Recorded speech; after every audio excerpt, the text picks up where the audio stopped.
Il a fait le chemin jusqu'à Bali, mais il ne fallait en demander et guère plus à Sergueï Lavrov. Silencieux aux invectives,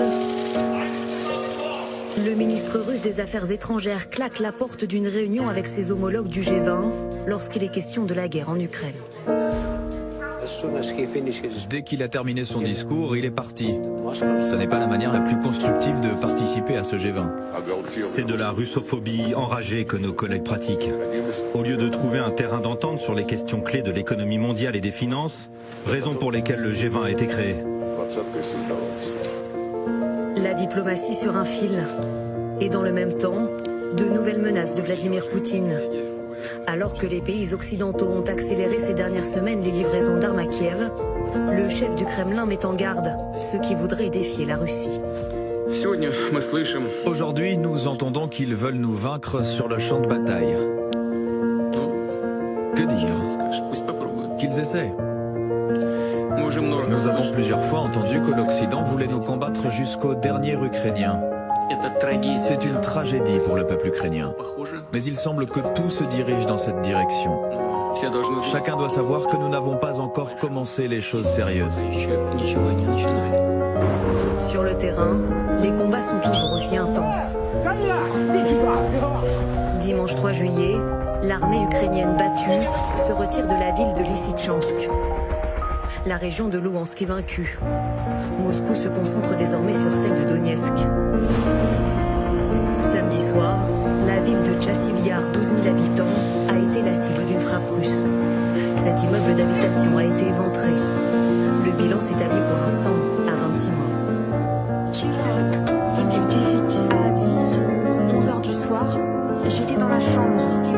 Et quand je suis sortie, tout a commencé à tonner et à craquer. Je ne pourrais pas l'expliquer avec des mots. J'ai été sauvée quand j'ai couru ici. À un moment, tout s'est écroulé. Des Russes qui tuent délibérément et qui paieront, affirme Volodymyr Zelensky. Vous savez, les meurtriers nazis sont retrouvés et traduits en justice même lorsqu'ils ont 90 ou 100 ans. Ils sont capturés partout dans le monde. Bien sûr, nous ne voulons pas attendre aussi longtemps, mais je donne cet exemple pour montrer que la punition est inévitable pour tout meurtrier russe. D'éventuels crimes de guerre sur lesquels enquête déjà la Cour pénale internationale. Sans surprise, Moscou ne veut pas entendre parler de la moindre sanction judiciaire. L'ancien président russe Dmitri Medvedev brandit même la menace de l'arme atomique. L'idée même de châtier un pays qui a le plus grand arsenal nucléaire au monde est absurde en soi. Et cela crée potentiellement une menace pour l'existence de l'humanité.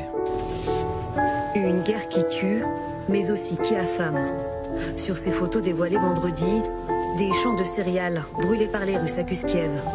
Selon des chercheurs de la NASA, Moscou contrôlerait désormais 22% des terres agricoles ukrainiennes. Une menace pour l'approvisionnement alimentaire du monde entier. Et puis il y a bien sûr aussi le gaz, avec là encore les menaces de Vladimir Poutine. Les sanctions contre la Russie causent beaucoup plus de dommages, précisément aux pays qui les imposent. Une utilisation plus poussée de la politique des sanctions peut entraîner des conséquences encore plus graves, sans exagérer, voire catastrophiques, pour le marché mondial de l'énergie. Ultime provocation cet après-midi, à l'égard de l'Ukraine cette fois.